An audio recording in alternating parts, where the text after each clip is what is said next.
In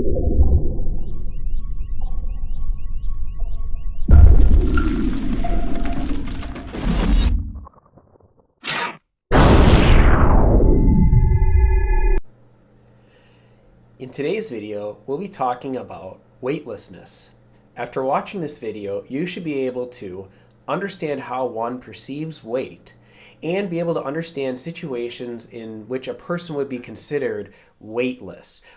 There's just a quick review, two types of forces, contact forces and non-contact forces. And thus far in this class, the only non-contact force that we have discussed is the force of gravity. Basically, it acts upon you at a distance, okay? Whereas contact forces, typically you're in contact with the object. And so an example of a contact force would be the normal force, all right? The normal force is something that you do feel. Gravity, you really don't actually feel. The only reason we actually perceive gravity is due to this thing called the normal force, all right, believe it or not.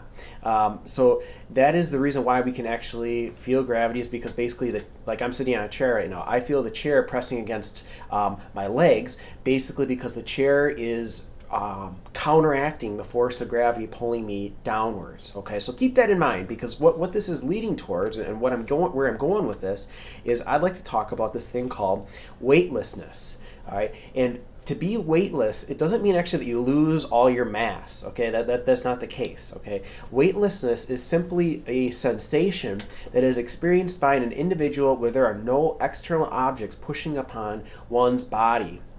Okay, so basically, weightlessness occurs when all contact forces are removed. So there's no normal force, there's no like pushing or pulling or tugging. It's just basically you're left with the force of gravity. You are in a state of free fall. And when you're in a state of free fall, we all know the only force acting upon you is the force of gravity.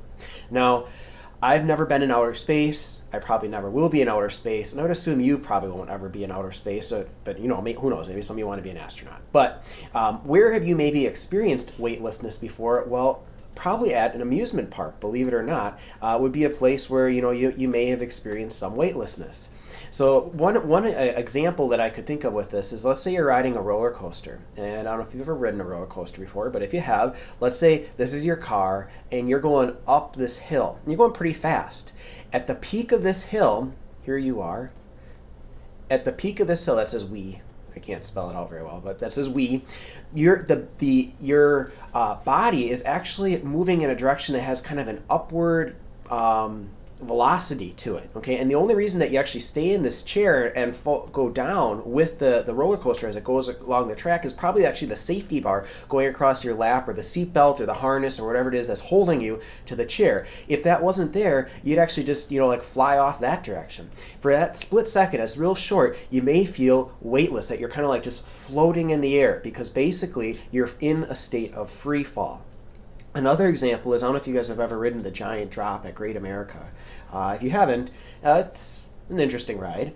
Basically what it is there's like this big old contraption that moves up and down, and typically what they do is they bring you up, and everyone's like sitting in these chairs, like here.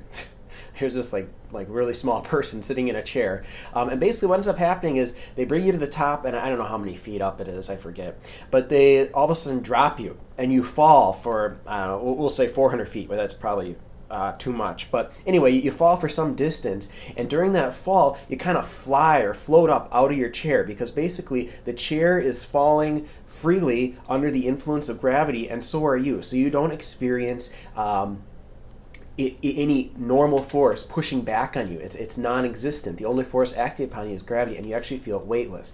And this is really one of the reasons why people find amusement parks so amusing, is because you get to experience these types of things, these changes in acceleration and feeling of weightlessness, if you will. Okay, now let's take a thinking about scale readings. Like if you go step on a scale, it tells you your weight, right? Well, actually a scale is actually measuring the normal force, the amount of force needed to balance the force of gravity. Okay, so that scale, unless it just breaks when you step on it, which that's a sad day when you break the scale. But if you step on a scale and you break, and you don't break it, basically the normal force is counteracting or balancing the force of gravity, and that is the reading it's giving you. So let's say I hop on the scale and it says 200 pounds. So that's basically the amount of weight that is being balanced by the scale to not allow me to basically accelerate down into the floor to basically break the scale. Okay, if you jump up and down in scale, does the reading stay constant? And the answer is no. And you can try it if you want, but then you might actually break your scale. But if you jump up and down on it, the readings will change as you jump up and down. Okay. So kind of keep that in mind, because where I'm going with this is basically, let's say you get on an elevator, okay, and I have 4 scenarios here on this elevator, and you're on this elevator, and in stage A right here, you're not moving, okay, but you're standing on a scale. So this guy's standing on a scale. So there's no movement going on at all, or it's moving at a constant speed, one or the other, it all basically the same thing. This scale will show your weight as it normally is, and we said that this guy's about 80 kilograms, and so if you take F equals ma, and we know that a is 0, there is no net force on this guy here, but his weight is, I believe it's 784 newtons pushing down, and so the normal force is going to balance that out with 784 newtons. Okay. Now let's say the elevator was stopped. It stopped at a floor, and all of a sudden now it has started to accelerate upwards at 5 meters per second squared. Okay. What would the scale reading be here if you were to accelerate upwards on the scale? Well, if you do all the math and everything, basically the scale would actually read 1184 newtons. Okay. Notice much higher than this reading over here at stage A, where you were just at a constant speed of whatever. Okay, there was no acceleration going on. Why does the scale read more? Well, basically, the scale has to counteract the force of the elevator moving up and the force of gravity. And so basically, that's what's going to give you this higher reading. Now in stage C, the elevator is falling down with an acceleration of 5 meters per second squared. So what would the scale reading be then? Well, it actually is going to be less than 784 newtons. It would be, if you do the math, 384 newtons. Why is it less? Well, basically the scale is being helped by the elevator this time. As it goes downward, it's accelerating downward, the scale is going to read less. And you're more than welcome to try this. Bring a scale in an elevator, you'll look a little weird, but bring a scale to an elevator and try this out, and you'll see actually that the numbers change.